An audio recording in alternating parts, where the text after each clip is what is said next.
Amen. Hebu msalimie tu aliye karibu nawe, mwambie karibu tena katika nyumba ya Bwana. Haleluya. Na umwambie tu unapendeza. Amen. Haleluya. Kwa sababu ukiwa katika nyumba ya Bwana unapendeza. Maana hata Daudi alisema na alifurahi waliponiambia twende katika nyumba ya Bwana. Haleluya. Kama ulikosa furaha kule nje, ukapigwa na mambo kadha wa kadha, lakini ukija katika nyumba ya Bwana unapokea nini? Furaha ya Bwana. Haleluya. Na hiyo ikikujaa unapata umepokea nguvu mpya na faraja katika maisha yako. Amen. Na unapata shetani ameenda mbali, ambaye angekuletea mawazo mengine machafu ya kuchukua mwelekeo mwingine usiofaa. Basi sitaenda kwa mengi.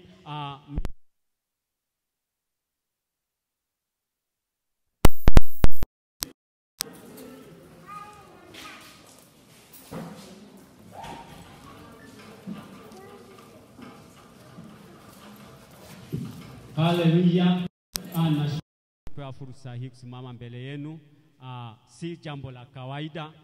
Nikiwa mzima ninashukuru Mungu, nikitambua tu uwepo wa baba yetu katika nyumba ya Bwana, mtumishi wa Mungu, askofu wetu, tumpigie makofi.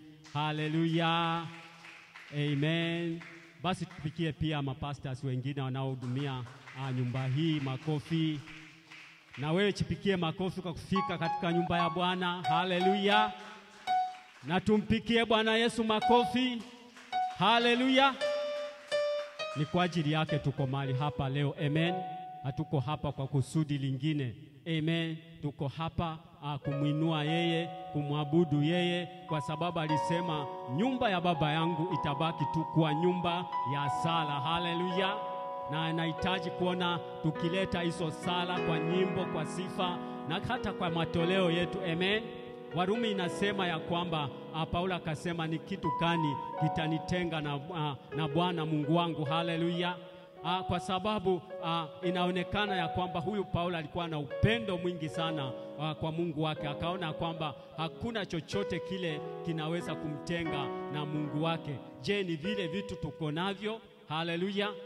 Haviwezi kututenga na huo upendo. Kama tunampenda huyu Mungu kweli aliye na kila kitu tunachokihitaji, basi wacha tumutumikie kwa upendo huo, kwa kutenda kile anaweza akaona ya kwamba kweli watu wale wananipenda. Haleluya.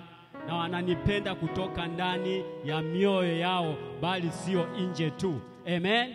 Basi ninajua imefika wakati ulio mzuri kabisa wa kumtolea Bwana sadaka yako, fungu lako la 10, na hata kama kuna sadaka zingine za shukrani kwa yale amekutendea, maana najua kuna mambo ametenda, itakuwa ni vyema kabisa. Na tunapomtolea Bwana, wacha tupande presentation kutoka kwa mtoto David. Haleluya. David, kuja hapa ukatupa. Na huyu mtoto anatupa challenge.